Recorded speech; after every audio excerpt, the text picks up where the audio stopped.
পরিকল্পনায় এখানে বোমা বিস্ফোরণ করা হয়েছে।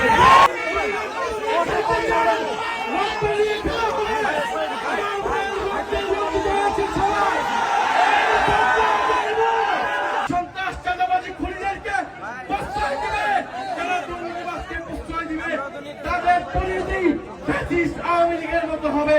আজকে আমাদের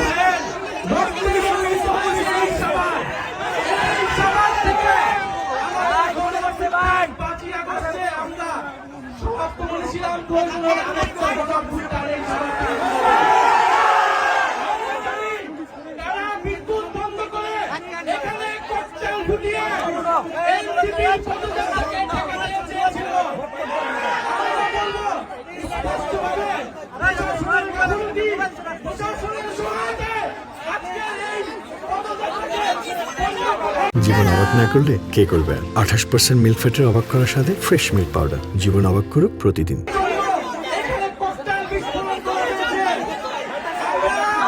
এই সরকারকে, এই স্বরাষ্ট্রমন্ত্রীকে হুঁশিয়ার করতে চাই,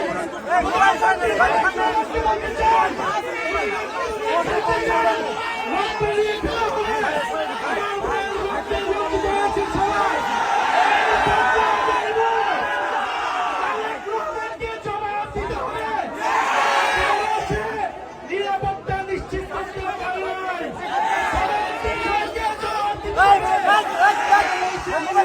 নিশ্চিত করতে পারে নাই। আপনারা ককটেল ফুটান, গুলি চালান, বোমাবাজি করুন, এনসিপির জুলাই পদযাত্রা চলমান থাকবে।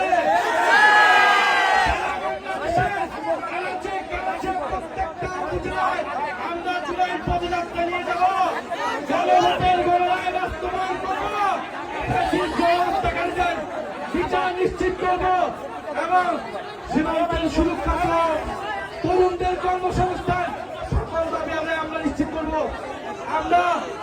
আমরা হুঁশিয়ারি দিতে চাই, এই সবার যারা দায়িত্বরত হয়েছে, পুলিশ প্রশাসন, ডিসি, কেন বিদ্যুৎ অফ হয়ে গেল, কিভাবে ককটেল বিস্ফোরণ হলো, এইখানকার এমপি সে কি করে, সে কি নিরাপত্তা নিশ্চিত করেছে এলাকাবাসী,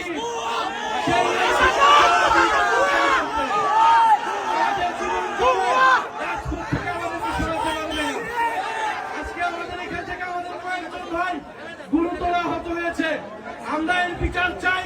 যদি দ্রুত সময়ের মধ্যে এই তদন্তের বিচার নিশ্চিত না করা হয়, তাহলে এখানকার স্থানীয় প্রশাসন এবং এমপি তাকে জবাবদিহিতার আওতায় আমরা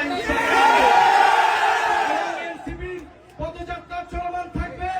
যত ভয়, ভীতি, বোমাবাজি ককটেল সবকিছুকে উপেক্ষা করে আমাদের পদযাত্রা চলমান থাকবে এবং স্পষ্ট আজকের এই ককটেল বিস্ফোরণ, বোমা বিস্ফোরণ প্রশাসনের সহায়তায় হয়েছে।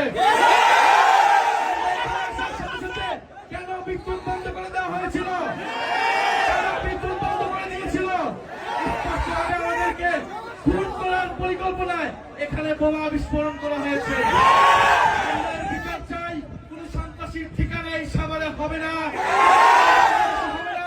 যারা গণহত্যাকারীদেরকে প্রশ্রয় দিবে, যারা সন্ত্রাস চাঁদাবাজি খুনিদেরকে প্রশ্রয় দিবে, যারা দুর্নীতিবাজকে প্রশ্রয় দিবে, তাদের পরিণতি ফ্যাসিস্ট আওয়ামী লীগের মতো হবে।